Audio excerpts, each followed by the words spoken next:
Il y a beaucoup de personnes, et moi j'en ai rencontré, beaucoup de jeunes qui se disent que la vie en Christ est trop ennuyeuse.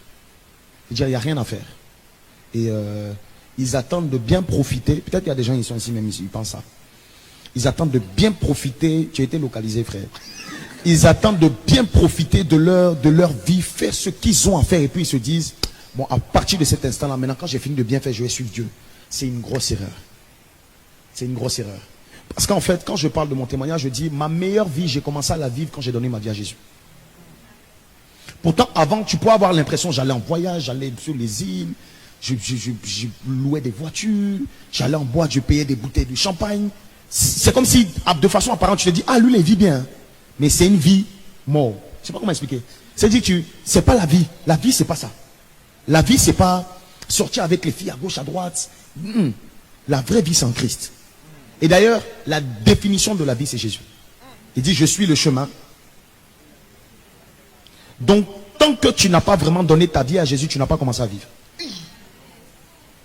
Tu commences à vivre quand tu donnes ta vie à Christ. Et moi, c'est ce que j'explique. J'ai commencé à vivre, je vous assure. Quand je prends ma vie passée et je prends ma vie d'aujourd'hui, je ne suis pas le plus riche de la planète ou quoi. Hein. C'est même pas une question d'argent. Rien que la paix, supposons. Rien que le fait d'être en paix, tu vois.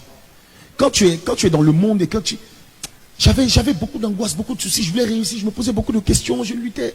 Et il y a beaucoup de personnes comme ça qui sont là, elles n'arrivent pas à dormir la nuit. C'est difficile, tu penses à tes situations, tu penses à... Parce que tu n'as pas donné ton fardeau à Christ. Et quand moi j'ai donné mon fardeau à Christ, j'ai dit, Seigneur, ma vie là, elle t'appartient, c'est fini. Je veux arrêter de subir, de vivre des moqueries des gens. Je veux vivre ce que toi tu veux que je vive. Dès lors que j'ai commencé à faire ça, c'est comme si, je suis pas en train de dire j'ai plus de soucis, tu vois. Mais malgré le fait que j'ai des soucis, la solution est à côté. Tu vois. Il y a une différence entre une personne qui vit des problèmes qui n'a pas de solution et une personne qui vit des problèmes et qui sait qu'il y a la solution. Tu vis pas les problèmes de la même façon. Tu vois. C'est comme par exemple, tu as besoin d'argent et tu sais que ton père est milliardaire. Frère, l'argent ne peut pas te donner insomnie. Parce que tu sais que tu n'as qu'à demander à ton papa, n'est-ce pas? C'est la même chose. C'est la même chose avec Christ. On peut passer par des situations difficiles. David pouvait le dire, je marche dans la vallée de l'homme de la mort, mais je ne crains rien. C'est bizarre. Comment tu peux marcher dans la vallée de l'homme de la mort et tu ne crains pas? La vallée de l'homme de la mort, c'est dangereux. Mais il dit, je ne crains rien. Pourquoi? Parce que ta présence me rassure. Tu es avec moi. Et c'est ça qui fait la force.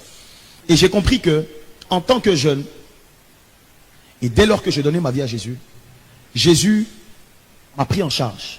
Tu vois. Il s'est saisi de moi, il m'a pris en charge. Et je vis mieux. Les choses même dans ma vie qui étaient bloquées. C'est véridique, hein, on ne va pas forcément rentrer en trop de détails, mais j'avais beaucoup de... Moi j'étais quelqu'un, je voulais jouer au football. J'expliquais même au resto tout à l'heure. Vous me voyez assis comme c'est un bon footballeur. Envoyez un ballon tout dessus, vous allez voir. C'est pas fait de pasteur, vous dribblez vous tous. J'ai dit et puis essaie. Bon, il se pas orgueilleux.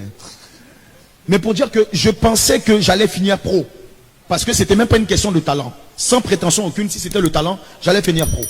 Mais le Seigneur m'a dit, au départ je ne comprenais pas, le Seigneur m'a dit, toi non, c'est pas ça. Et quand j'ai réalisé que c'était pas ça, j'étais malheureux.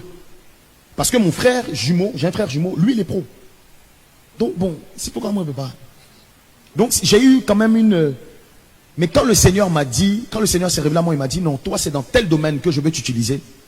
Je vous assure que quand tu rentres dans la volonté de Dieu et dans ce que Dieu a prévu pour toi, dans ta destinée là, il y a ta paix, il y a ta joie, il y a de la tempérance, il y a ta prospérité, tout est dedans. Et en fait, quelqu'un qui ne veut pas marcher en Christ, tu te prives de ce que Dieu a prévu pour toi. Parce que quand tu es venu sur la terre, chacun de nous a une mission précise, tu vois. Tu as une mission, tu n'es pas venu accompagner quelqu'un, tu as une mission particulière. Mais dans ce qu'on appelle ta destinée, dans cette destinée-là, Dieu t'a donné des équipements. Si tu marches dedans, il va te donner tout ce dont tu as besoin. Donc la meilleure vie, comme je l'ai expliqué, c'est en Jésus. Et s'il y a un choix que je ne peux plus jamais regretter, c'est le fait d'avoir accepté Jésus. Et j'encourage quelqu'un, avant de sortir d'ici, peut-être qu'on va avoir la possibilité de prier pour ça.